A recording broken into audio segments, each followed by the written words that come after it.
Hello, it's jesseaboagye coming to you live and direct, and today I am bringing you my top 10 affordable fragrances. Let's get into it. Before we get into the top 10, I have a couple of honorable mentions. The first goes to Zara Chrome. Now this is a lovely aquatic scent. Almost everyone will have it in their top 10, but I don't have room for it on my list this year, so yes. First honorable mention goes to Zara Chrome. Beautiful, beautiful aquatic scent.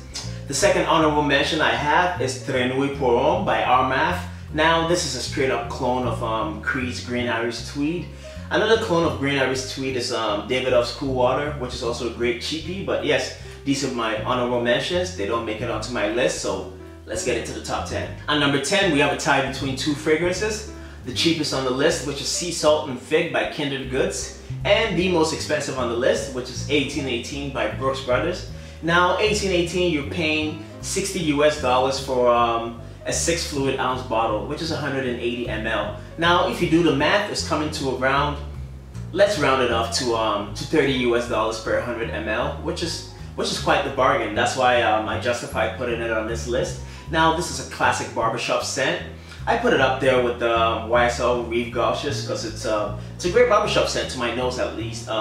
This on initial blast you get a lot of bay rum. Yes, you get a lot of bay rum in the initial blast. Now once it dries down, you get the spices. You get the spices, you get the leather, you get the muskiness in there. Great barbershop scent. For the price, you really can't go wrong. So oh, one thing though, if you're looking for this scent, please don't go on eBay because they have this retailing for close to $300, which I don't understand why. But I looked on the if you go to the Brooks Brothers site, you're gonna get this for $60 US. I picked this up in the Brooks Brothers store in an outlet mall, and I paid $35 for this. But if you go on the website, you're gonna get it for $60. Just avoid eBay or any third-party site. You're gonna be paying too much for this. Now, Sea Salt and Fig. This is a nice aquatic scent. I get a lot of sea salt in this. I'm gonna be 100% honest with you guys. I've never smelled fig before, so I can't speak about the fig note in here. I get a lot of the sea salt. Yes, I'm gonna find a fig and smell this. But yes, this is $12 US.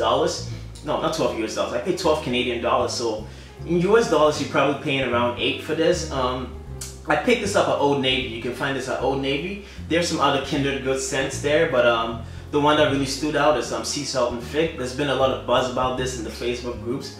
You're getting 30 ml eau de parfum for around $8 US, so 12 Canadian, so it's quite the bargain. So yes, at number 10, we have Sea Salt and Fig by Kindred Goods and 1818 by Brooks Brothers. Coming in at number 9, we have Sculpture pour Homme by Nikos. Now this has been compared to Xerjoff's Oudin. I am yet to smell Oudin, so I cannot speak on how true this comparison is, but this is a lovely scent. To my nose, the opening, we have some citruses in there, and at the mid notes, we have some florals. And at the base, you have some woods and tonka bean. Now, to my nose, this is all citruses and florals. Lovely, lovely scent. Great compliment factor. Seasons I would wear this in. Definitely spring, summer, and fall. So yes, at number 9, we have Nikos pour Homme. Great price too, actually. Sorry, Sculpture pour Homme by Nikos. Price point is great. I believe it's $20 US. So yes, number 9, Sculpture pour Homme by Nikos. At number 8, we have Rich Warm Addictive from Zara's Tobacco Collection. Now this has been hyped up a lot, and rightfully so. Now this has been compared to Parfum de Mali's Herod, and I see that comparison for sure.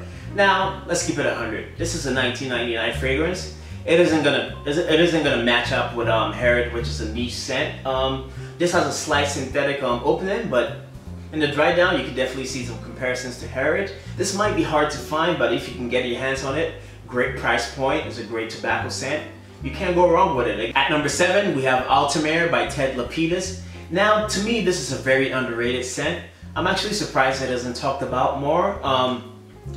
At the opening, you get orange blossom, pineapple leaf, bergamot. At the mid, you have some florals, and at the base, you get tonka bean, amber, and I think there's some patchouli in there. But the main notes in this, you get tonka bean, orange blossom, and amber. It's a nice sweet scent, very sensual.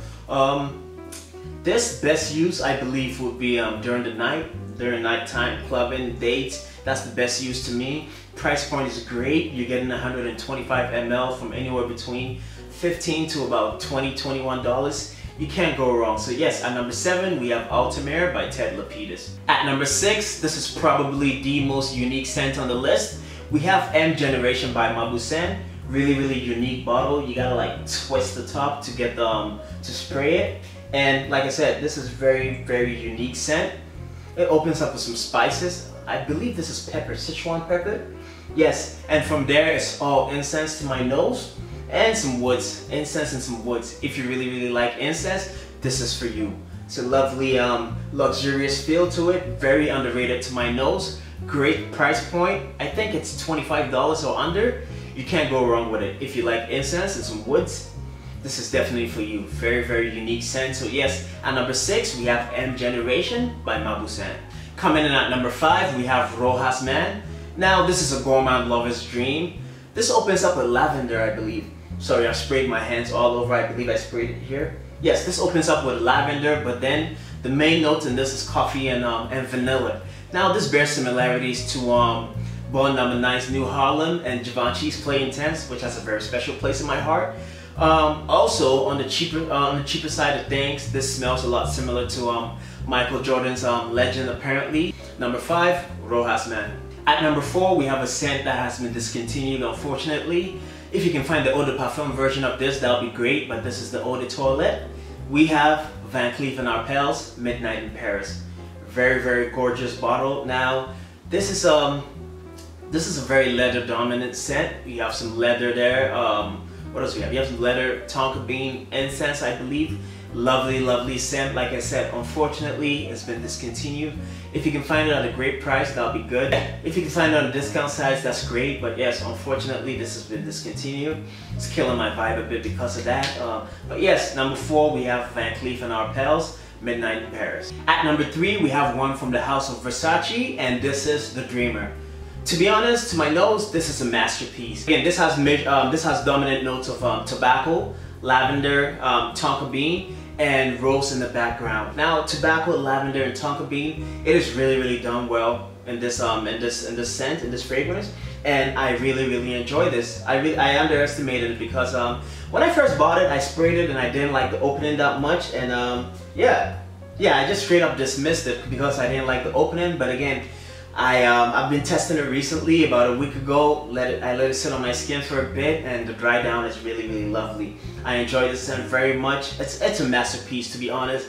And you can pick up 100 ml for around, I think $30 US. You can get 100 ml. You can't go wrong for this. It's a very gorgeous masculine scent. So yes, you gotta give it a try. Like I said, lovely lavender note, and again, lavender paired with tobacco and tonka bean. You can't go wrong. So yes, you gotta give this a try. So at number 3, we have Versace's The Dreamer. At number 2, we have another one from the house of Zara, and this is Vibrant Leather. Now, I'm not even gonna get into the notes or analysis of this. This is a dead-on clone of Creed's Aventus. But in the words of Omar Little, if you're gonna come at the king, you best not miss. That's a Wire reference, actually. If you watch The Wire, you get that. And they took a shot at the king Aventus, and they missed. They missed with this one. I mean, it's a dead-on clone as far as the scent goes, but performance is lackluster. I get around maybe 3 hours tops. Yeah, I get around maybe 3 hours tops on my skin. And another miss they had is the distribution of this, the production and distribution. This is a problem with fast fashion stores, I should say, so Zara, H&M, and all those stores. But let's talk about Zara here. With their scents, if you walk into a Zara store, maybe you see 3 bottles the most, and that's pretty much it. It's very hard for people to find after that. They're not going to restock it after that. And I think had they produced this steadily and had this always in stock, they'll make a lot of money off this. But yeah, they have 3 bottles, and maybe if one person comes, likes it, and buys all of them, that's pretty much it. That's pretty much it. I got this at I think 32 or 35 Canadian dollars, and that's pretty much it. But this is a great scent. It's been hyped a lot. Yeah, dead-on clone of Creed's Aventus, but lacks in performance, and yeah, it's very hard to find. So yes, they took a shot at the king and they missed, but nonetheless, great scent. So at number 2, we have Vibrant Leather by Zara. Coming in at number 1, we have a fragrance that is very special to me. Now, this has received a lot of hype since my top 10 affordable list last year, and rightfully so, to be honest. Jeremy came across it, and yeah, a lot of people are onto this now. It's a great scent. This is smooth, this is effortless, this is sprezzatura in the bottle, this is moschino uomo. Again, who said you can't be fly on a budget? Who said you can't look good and smell great and sophisticated on a budget? At $25, you have a great scent. This is a nice fruity scent, sophisticated, smooth, effortless, like I said. I can talk about this all day, to be honest. Moschino uomo, get your nose on it. It's still, I just checked the price actually, and since the hype is still at a good price, you can still get it for around $25, so that is great. It bears some slight resemblance to Aboagye's Reflection Man, I think. I have a decan of it upstairs. I should have gone up and grabbed it and done a side-by-side comparison, but it definitely bears some similarities to an Aboagye. I think it's a Reflection Man, but yes, Moschino uomo. This is smooth. This is smooth, elegant, effortless. You need to get your nose on this. Great compliment factor, great date night scent. It's amazing, to be honest. Who said you can't be fly on a budget? This is fly and sexy on the budget. You're good to go. So yes, number one, still number one on my list. It hasn't been knocked off by anybody. We have Moschino uomo. So that's it for my top 10 affordable fragrance list for 2017. My name is Jesse Aboagye once again. Thank you very much for watching. Don't forget to like this video, share it, subscribe to my channel. Just show me love. Until next time.